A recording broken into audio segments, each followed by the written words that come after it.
Mambo vipi? Karibu sana Yozi TV, na hii ni video namba 3. Tunakwenda kuangalia pia nikibonyeza hapa create, nilikuwa nimezungumzia video iliyopita kwamba kwenye peji hii inayokuja hizi section tofauti ama vipengele tofauti tutakwenda kuviangalia. Sasa niende moja kwa moja, nikianza na huku juu kabisa, line ya juu kabisa hapa. Kwanza kabisa panaitwa recent. Hapa recent itaonyesha size tofauti ambazo umewahi kuzifanya kwa siku zilizopita. Kwa kazi zote ama vipimo vyote utakavyokuwa unafanya vitakuwa vinajisave ama vitakuwa vinaonekana kwenye section ya recent. Lakini pia kwenye kipengele cha saved hapa itaonyesha presets zako zote ambazo umewahi kuzifanya ama kuzitengeneza. Zinaweza zikawa ni specific kwa ajili ya kampuni ama kwa ajili ya kazi zako wewe mwenyewe. Kwa hiyo zitakuwa zinaonekana kwenye kipengele cha saved. Lakini pia kuna kipengele kinachofuatia kinaitwa photo. Hapo kwenye photo utakutana na size tofauti. Hizi ni kwa ajili ya kutengeneza picha ama editing za picha. Kwa hiyo zote hivi vinakuwa ni vipimo tofauti. Default inakuwa hii hapa. Kwa hiyo wewe mwenyewe utachagua kama unataka kutengeneza tu picha size yake unataka size ipi. Lakini tukiachana na hapo, tukija hapa panaitwa print. Hapa panaonyesha printing design tofauti. Hapa kuna letter, kuna Lego, kuna tabloid, kuna A4, kuna A6, A5, umeona? Kwa hiyo hapa utachagua size yoyote ambayo unataka kutengenezea kazi yako ya designing. Kwa hiyo kwenye printing moja kwa moja unaweza hapo kutengeneza flyers, unaweza kutengeneza posters, unaweza kutengeneza brochure. Itategemeana tu na size gani inahitajika kwa chagua then utatengeneza moja kwa moja.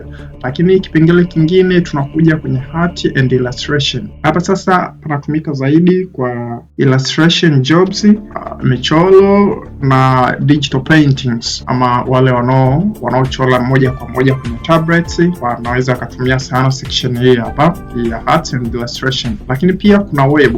Hapa kwenye web utapata size za web assets, yani inaweza kumaanisha kwamba utapata template tofauti za web ambavyo unataka ionekane ama appearance ya designing yako kwenye website unataka ionekane vipi. Kwa hiyo unaweza ukapata website banner, unaweza ukatengeneza hapo ukachagua ambayo inakufaa kulingana na mahitaji yako wewe. Pia unaweza ukatengeneza website header. Kwa hiyo zote zinaonekana section hii ya web. Kwa hiyo ni wewe mwenyewe uchague ipi inakufaa kulingana na designing yako. Nafikiri wale watu wa web developer watakuwa wanaelewa.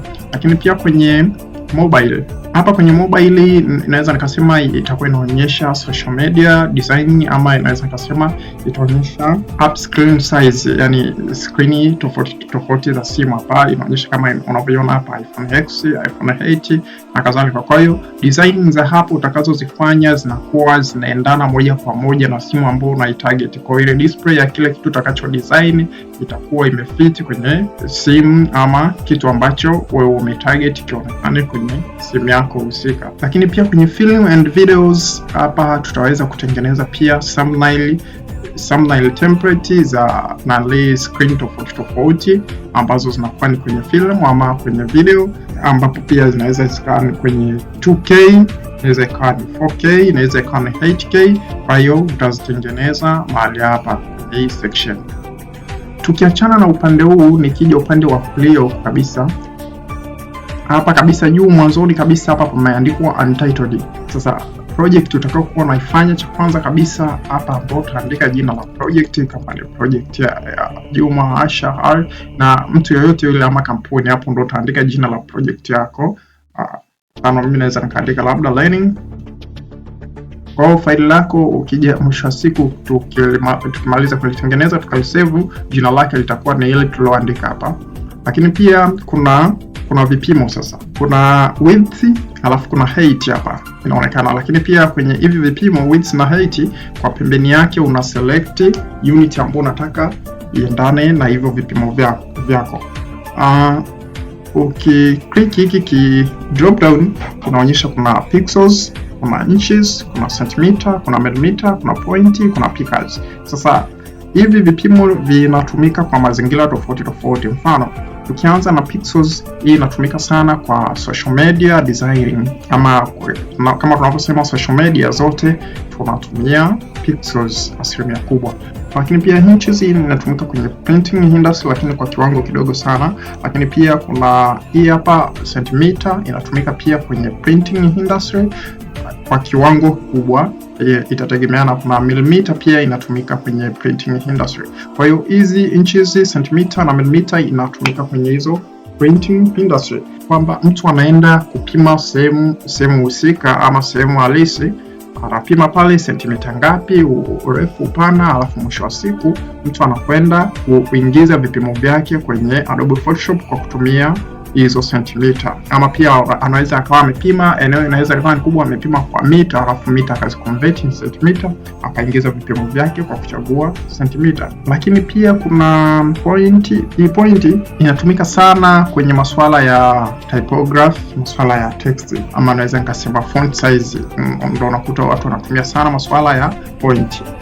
Kwa hiyo designing tofauti ambazo zitaonyesha aina fulani ya uandishi tofauti bila kuwepo na kitu kingine, unaweza ukatumia points na kuwa ina shida pia. Alikadhalika na hii Picas yenye pia inatumika kwenye magazine layout industry, ama naweza nikasema magazeti. Watu waliotengeneza magazeti kwa kipindi cha nyuma sana wamekuwa wakitumia hii Picas. Inatumika sana kwenye hicho kipengele ama hiyo sekta. Lakini pia ni kishuka hapa kidogo, hapa kuna orientation, lakini pia kuna hii na hii. Kwa hapo itaonyesha portrait, alafu na hii hapa ambayo imekaa hivi. Kwa hiyo utaangalia wewe utumie ipi, lakini it's better ukatumia default one. Bila kwa pembeni pia hapa kuna kitu kinaitwa artboards, yes. Hapa pia kwa chini yake kuna check mark. Sasa hii kazi yake tutakuja kuiona, lakini kazi yake kubwa ni kutengeneza page zaidi ya moja kwenye canvas moja. Yani unaweza ukawa na designing zaidi ya moja, ama unaweza ukawa na flyer ambayo inaonyesha labda mbele na nyuma. Kwa hiyo zote zinakuwa zinaonekana kwenye canvas moja. Kwa hiyo ukiweka tiki hapa kwenye artboards, itaonyesha moja kwa moja kule kwenye canvas ama kwenye workspace yetu ambayo tutafanyia kazi. Baadaye utakuja kuona taitoa. Lakini kitu kingine ni resolution hapa. Kwenye resolution hapa sasa, kwenye printing industry huwa tunatumia resolution ya 300. Yani ianzie angalau 300, lakini isiwe chini ya hapo.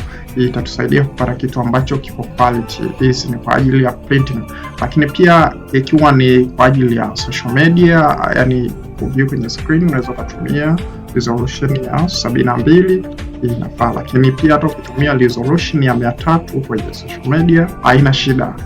Kitu kingine tunakuja hapa kwenye color. Kwenye color hapa sasa kuna zipo tofauti, lakini common tunazotumia ni RGB color pia na CMYK color. Sasa kwenye zile media zote, ama kwenye hizi ambazo tuna view kwenye screen, either kwenye computer, kwenye simu, tablet, whatever, zote tunatumia RGB color. Yani kama utadesign poster yako, flyer au na kadhalika, ambao unajua hii moja kwa moja wana view sio ya kuprint, tunatumia rangi ya RGB. Kwa hiyo RGB inatumika kwa sababu screen zote ama hizi device zote ambazo zina display, rangi yake, nature yake huwa ni red, green na blue. Lakini pia kwa upande wa pili ambayo ni CMYK, hii tunatumia kwenye printing industry. Sasa kwa nini tunatumia kwenye CMYK kwenye printing industry? Yani kama unatengeneza kitu cha kuprint, utahitaji uchange color mode iwe CMYK, kwa sababu printers zote tunazozitumia rangi zake zinakuwa kwenye mfumo wa cyan, magenta, yellow and black. Kwa hiyo kwa maana tunakuwa tunatumia CMYK color mode. Kitu kingine ni kwenye biti. Hii biti hapa kuna 8 bit ambayo ni default, huwa tunaacha hiyo inaonyesha depth ama ujazo wa rangi kipindi una design. Kitu kingine ni background contents. Sawa, hapa tunaacha white kwa sababu design yoyote unaoanza inakuwa na white.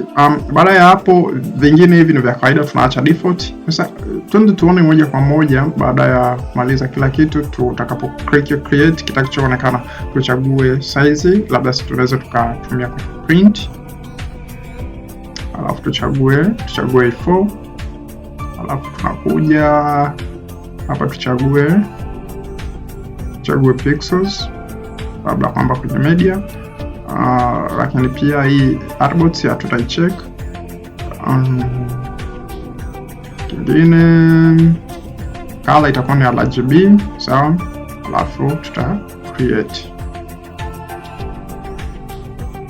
Baada ya hapo screen yetu itaonekana hivi. Kwa sasa design hii inayoenda kuifanya hapa, ama ukiwa umetengeneza kwa namna hii, umeset kule RGB moja kwa moja, hii ni target ku display kwenye screen. Sasa tufuatane moja kwa moja kwenye video itayofuatia. Nitakwenda kuelezea sasa feature moja baada ya nyingine, pamoja na tools za huku na za huku, zote tutaziangalia. Kama umependa video hii, sasa like, subscribe pamoja na comment kama swali.